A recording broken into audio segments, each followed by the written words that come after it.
Hello everyone, welcome back to another video. If you're new here, my name is Robin. I'm a certified editor and book coach, and I make videos for writers about all things to do with book writing and publishing. Today I wanted to address the AI elephant in the room, AI writing assistants, generative AI in the writing world. And what is it going to do to the future of writing? Stick around to hear my thoughts on this.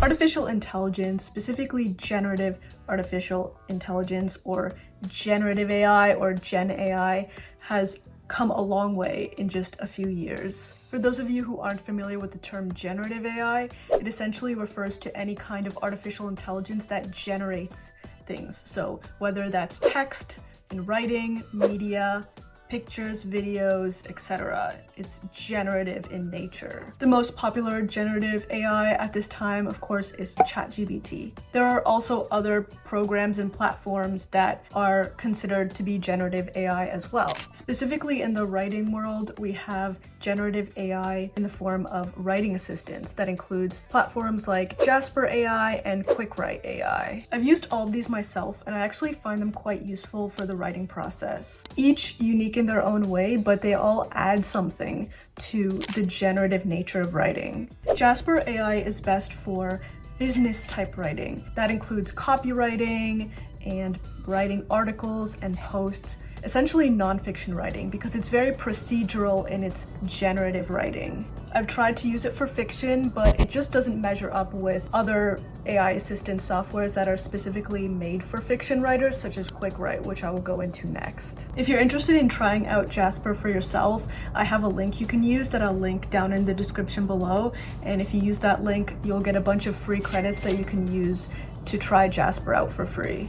I personally prefer QuickWrite because it's tailored to both fiction and nonfiction authors, and I am an author, editor, and book coach of both fiction and nonfiction, so QuickWrite is perfect for my personal needs. Feel free to check out my in-depth review of QuickWrite, which I will link at the top of this video and also down below. Feel free to check that out to learn more details about QuickWrite and how it works and who it's beneficial for. But to sum it up, QuickWrite is just an amazing all-in-one tool for both fiction and nonfiction writers, and it also includes an unlimited amount of free AI image generation.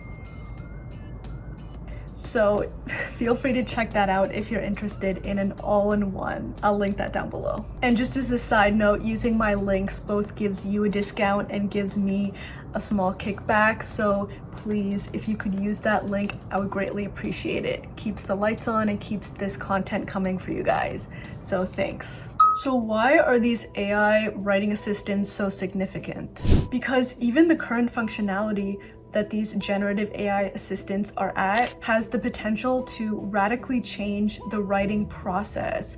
And once these changes are implemented, there's no going back. In the last decade alone, we've seen technology being introduced and integrated into everyday life at an increasingly rapid rate. And pretty much any time a new technology gets introduced to the public and integrated, then it's there to stay and it becomes normal, commonplace even. Our minds habituate to it and start to see it as part of everyday life. We become reliant on it. Think about it. Has there ever been a time when a technology has been introduced, integrated, and then suddenly revoked or disappeared? We never see that happen, right? And that's because when a technology is introduced and integrated, it's here to stay, for better or for worse, whether you like it or not. For example, can you imagine not having a smartphone at this point? Smartphones are actually relatively new, considering. But it's just generally assumed in society that everyone has a smartphone. And if you don't have one, then why not? So do we have any reason to believe then that once these AI technologies are integrated, then they are also not here to stay? Let's look at the internet. What has changed for us since it's been introduced? Well, a lot. We have access to a wealth of information at our fingertips at any time, any place, anywhere. We no longer have to scout through mounds of books at libraries and bookstores just to get one single line that we remembered in a conversation, and we're trying to find what reference it came from. And same goes for doing research for a research paper. We no longer have to pile the books on our desk. We just open our laptops or our phone and it's right there. It's all there. Almost everything, with the exception of some, rare antique books and such, is available digitally now as well. So how has that changed us as people? Our memory, for one. We no longer have to remember information. All we need to do is pull out our smartphone and go to the search bar and type in whatever question we have, and the answer will appear for us. When you look back at any bit of text from the 19th or 20th century, you'll notice that they spoke and wrote differently. Before the age of the internet, people had to memorize entire books and text upon text. Otherwise, they wouldn't have access to what they've learned.